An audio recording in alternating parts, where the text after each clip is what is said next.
Now, I think we all know when it comes to Power Rangers being in New Zealand for 20 years, it really goes to show you that if you save money to move to another filming locations, I think we all know this season is going to change drastically, but kept the spirit of Power Rangers alive when it comes to like Ninja Storm, SPD, or whatnot. But to me, I will always appreciate Power Rangers for trying something different, trying something new instead of keeping the same formula for so many years now.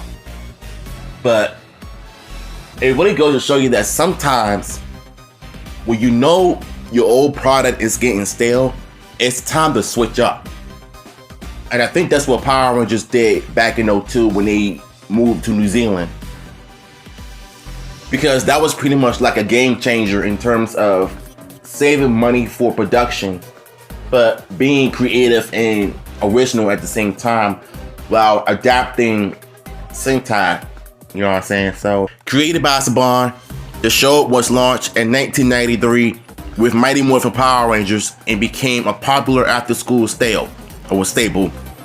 Following the sale of the show's production company to Disney in '02, production moved from the United States to New Zealand for its 11th season, Power Rangers Ninja Storm.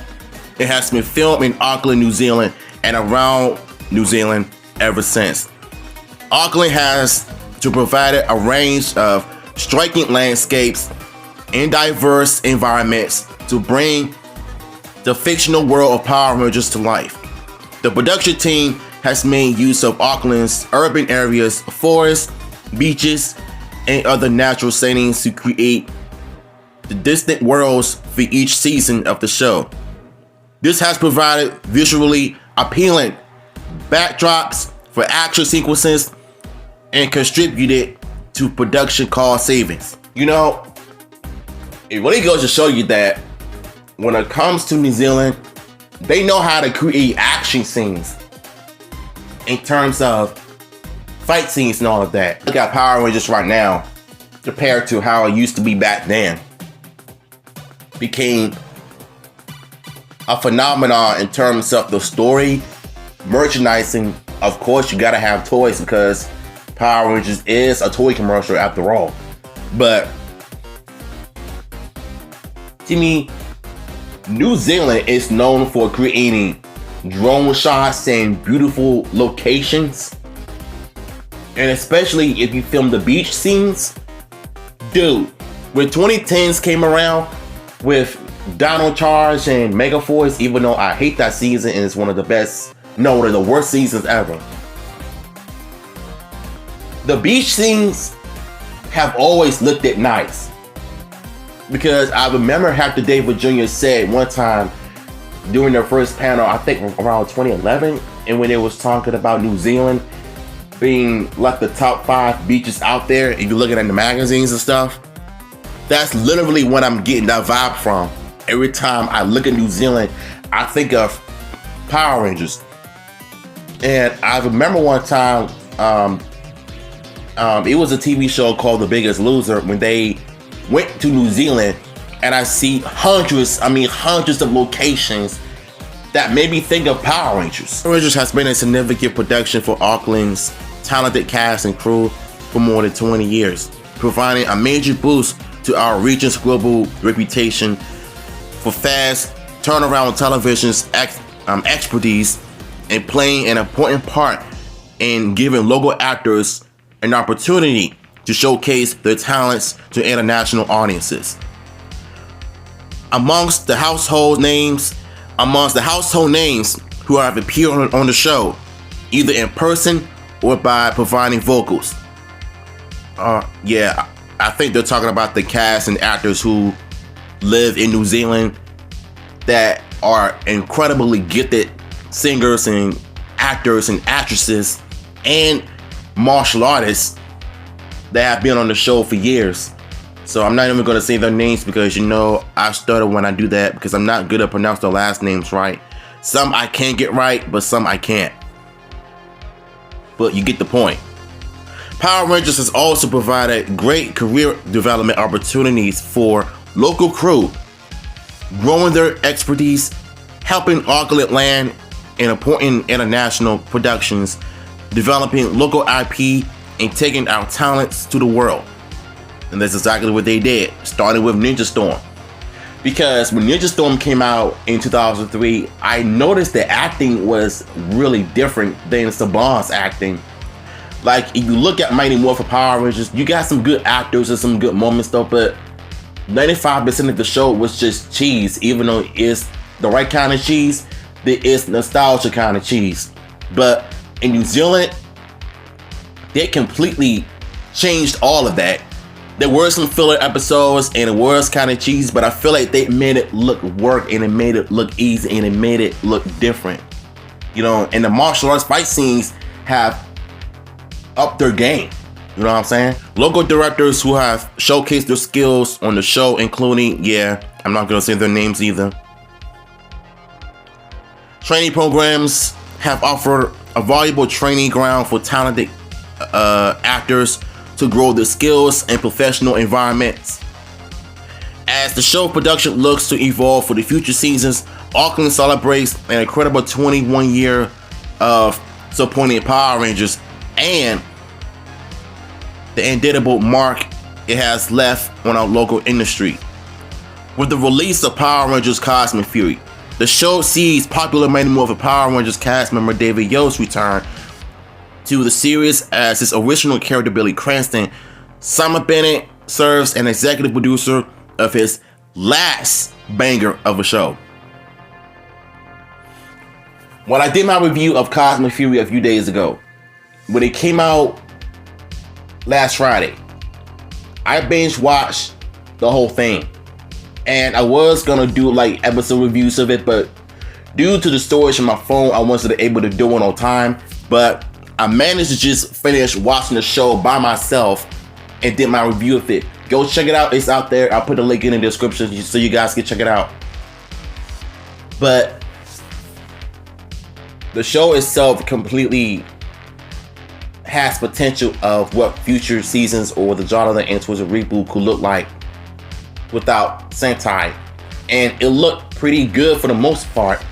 And yes, the CGI Megazords was a bit much, but I think they did enough job of adding details, because if you look at the CGI real good, you will know that these are based on the Lightning Collection Zap projects. But I feel like they add some nice touch to it.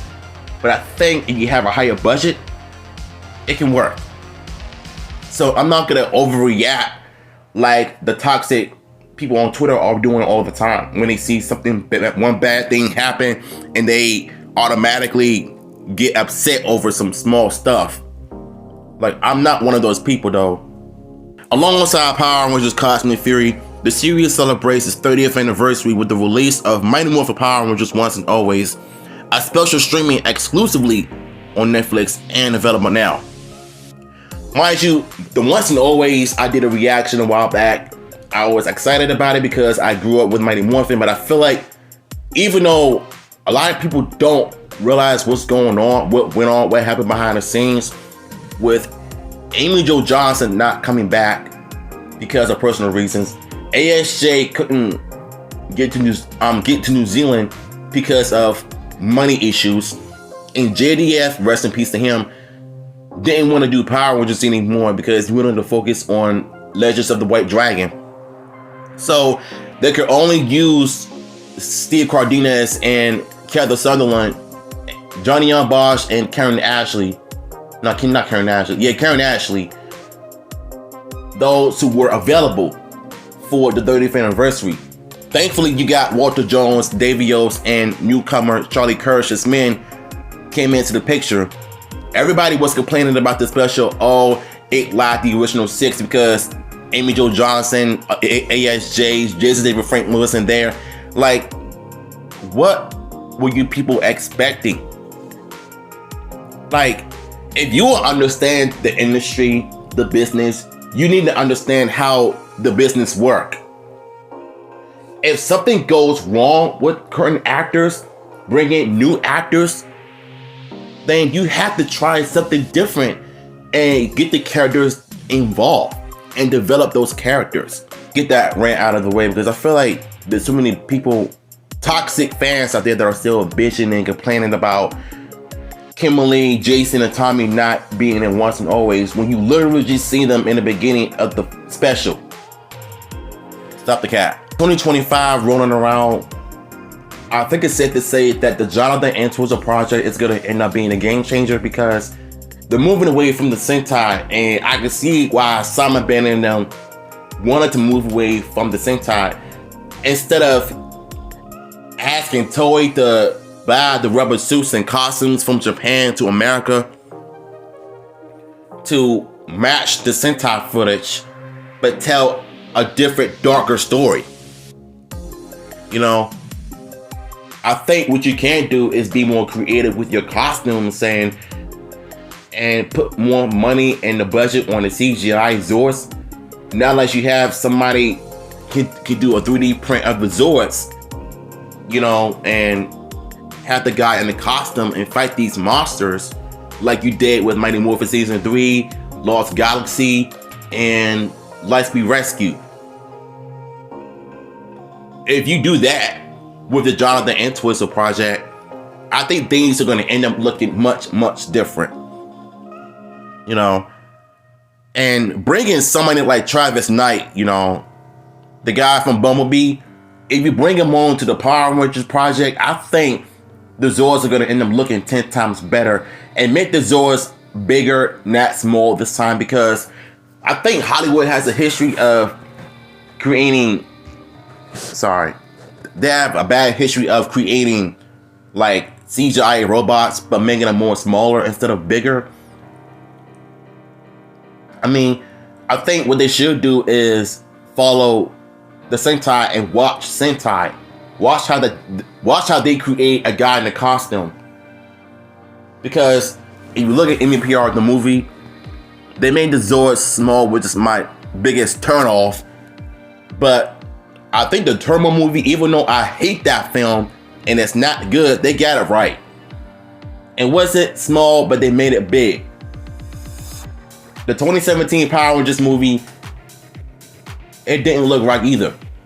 They still made the Zords look small, and Goldar was a lot taller and bigger.